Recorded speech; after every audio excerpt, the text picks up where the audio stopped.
ಕೂಡ ಹಂಚಿಕೊಳ್ಳೋ ಸಂದರ್ಭ ಬಂದಿದೆ. ದೇಶಕ್ಕೆ ಇತಿಹಾಸ ಇದೆ, ಈ ದೇಶಕ್ಕೆ ಇನ್ನು ಮುಂದಿನ ದಿನಗಳಲ್ಲಿ ಭವಿಷ್ಯ ಇದೆ ಅನ್ನೋದನ್ನು ರಾಷ್ಟ್ರದ ಪ್ರಧಾನಮಂತ್ರಿಗಳು ತಮ್ಮ ದೂರದೃಷ್ಟಿಯ ಚಿಂತನೆ ಮುಖೇನ ರಾಷ್ಟ್ರದ ಸೈನಿಕರಿಗೆ 3 ವಿಧದ ಹಂತದ ನಮ್ಮ ಸೈನಿಕ ಮುಖ್ಯಸ್ಥರಿಗೆ ತಮ್ಮದೇ ಆದಂಥ ಒಂದು ಅವರನ್ನು ಯಾವ ರೀತಿ ತೀರ್ಮಾನ ಮಾಡ್ಬೋದು, ತಮ್ಮ ಅನುಭವವನ್ನು ಹಂಚ್ಕೊಳ್ಬೇಕು ಅನ್ನುವ ಪೂರ್ತಿ ಅಧಿಕಾರವನ್ನು ಕೊಟ್ಟ ಮೇಲೆ ಕೇವಲ 27 ನಿಮಿಷದಲ್ಲಿ ಯಾವ ಉಗ್ರಗಾಮಿಗಳಿಂದ ನಮ್ಮ 26 ಜನ ಸತ್ತಿದ್ರೋ ಅಂತ 106 ಜನ ಉಗ್ರಗಾಮಿಗಳನ್ನು ಹತ್ಯೆ ಮಾಡೋದ್ರ ಜೊತೆಯಲ್ಲಿ ಪಾಕಿಸ್ತಾನಕ್ಕೆ ಒಂದು ಸಣ್ಣ ಎಚ್ಚರಿಕೆಯನ್ನು ಕೂಡ ಕೊಟ್ಟಿದ್ದಾರೆ. ಇದನ್ನು ಅರ್ಥ ಮಾಡ್ಕೊಳ್ಳದೆ ಹೋದರೆ ಭಾರತ ದೇಶ ಯಾವುದಕ್ಕೂ ಕಡಿಮೆ ಇಲ್ಲ. ಈ ದೇಶದ ಸರ್ವಾಂಗೀಣ ಅಭಿವೃದ್ಧಿಯಲ್ಲಿ 140 ಕೋಟಿ ದೇಶವಾಸಿಗಳಾರಿದ್ದಾರೆ. ಇವರ ರಕ್ಷಣೆ ಮಾಡ್ತಕ್ಕಂಥದ್ದು ನಮ್ಮ ಆದ್ಯ ಕರ್ತವ್ಯ ಅನ್ನೋದನ್ನು ರಾಷ್ಟ್ರದ ಪ್ರಧಾನಮಂತ್ರಿಗಳ ಒಂದು ಸಂಕಲ್ಪ ಇದೆ. ಈ ಸಂಕಲ್ಪಕ್ಕೆ ಅನುಗುಣವಾಗಿ ಇವತ್ತು ನಮ್ಮ ಸೈನಿಕರು ಕೆಲಸ ಮಾಡಿದ್ದಾರೆ. ನಾನು ಅದಕ್ಕೆ ಸೈನಿಕರಿಗೆ ರಾಷ್ಟ್ರದ ಎಲ್ಲ 140 ಕೋಟಿ ದೇಶವಾಸಿಗಳ ಪರವಾಗಿ ಧನ್ಯವಾದಗಳನ್ನು, ಅಭಿನಂದನೆಯನ್ನು, ಹೃತ್ಪೂರ್ವಕ ನಮನಗಳನ್ನು ಸಲ್ಲಿಸಿ ಅವರಿಗೆ ಒಂದು ಸಲ್ಯೂಟನ್ನು ಕೂಡ ಮಾಡ್ತಕ್ಕಂಥ ಕೆಲಸವನ್ನು ಮಾಡ್ತಾಯಿದ್ದೀವಿ. ತುಮಕೂರಿನಲ್ಲಿ ಒಂದು ರೀತಿ ಹಬ್ಬದೋಪಾದಿಯಲ್ಲಿ ಇದಕ್ಕೆ ಯಾವುದೇ ಪಕ್ಷ ಇಲ್ಲ, ಪಾರ್ಟಿ ಇಲ್ಲ, ಮತ್ತೊಂದಿಲ್ಲ. ಎಲ್ಲ ಯುವಕರು ಎಲ್ಲ ಶಾಲಾ ಕಾಲೇಜುಗಳಿಂದ ಹಿಡಿದು ಬೇರೆ ಬೇರೆ ಕೇಡರ್ನ ಅಧಿಕಾರಿಗಳಿಂದ ಹಿಡಿದು ಸಂಘ ಸಂಸ್ಥೆಗಳಿಂದ ಹಿಡಿದು ಬುದ್ಧಿಜೀವಿಗಳಿಂದ ಹಿಡಿದು ವಿವಿಧ ಹಂತದ ಪ್ರತಿಯೊಬ್ಬರು ಕೂಡ ಈ ಒಂದು ಯಾತ್ರೆಯಲ್ಲಿ ಪಾಲ್ಗೊಂಡಿದ್ದಾರೆ. ಇದೇ ಈ ದೇಶದ ವಿಶೇಷತೆ. ಇದೇ ಮೋದಿಯವರು ಈ ದೇಶಕ್ಕೆ 10 ವರ್ಷದಲ್ಲಿ ಕೊಟ್ಟಿರ್ತಕ್ಕಂಥ ಕೊಡುಗೆ. ಈ ಕೊಡುಗೆಯನ್ನು ಮುಂದಿನ ಪೀಳಿಗೆಗೆ ಪರಿಚಯಿಸ್ತಕ್ಕಂಥದ್ದಕ್ಕೆ ದೇಶ ದೊಡ್ಡದು, ದೇಶಕ್ಕಿಂತ ನಾವ್ಯಾರು ದೊಡ್ಡವರಲ್ಲ ಅನ್ನೋದನ್ನು ಎತ್ತಿ ತೋರಿಸಿದ್ದಾರೆ.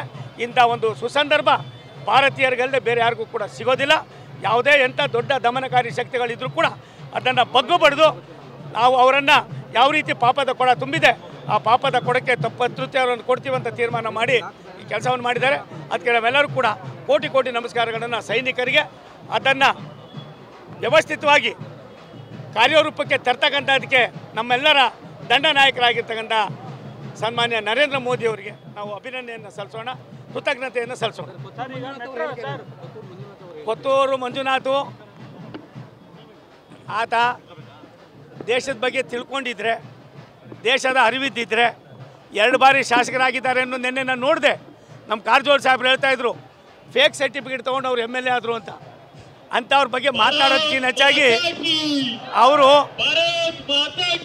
ಅವ್ರಿಗೆ ತಕ್ಕ ಪಾಠವನ್ನು ಜನನೇ ಕಲಿಸ್ತಾರೆ. ಭಾರತೀಯರ ದೊಡ್ಡತನ ಏನು ಅಂತ ತೋರಿಸ್ತಾರೆ.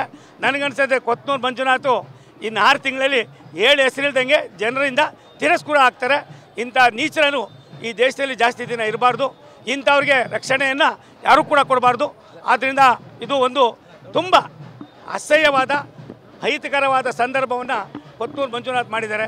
ಇದು ಅವರಿಗೆ ಶೋಭೆ ತರೋದಲ್ಲ. ಕಾಂಗ್ರೆಸ್ನವ್ರು ಕ್ರಮ ತಗೊಂಡ್ರೆ ಅವ್ರಿಗೆ ಒಳ್ಳೆಯದು, ನಮಗೇನು ಒಳ್ಳೆಯದಲ್ಲ. ಇಲ್ಲಾಂದರೆ ಜನ ಎಲ್ಲ ಥರದ ಕ್ರಮವನ್ನು ತೆಗೆದುಕೋತಾರೆ ಮುಂದಿನ ದಿನಗಳು.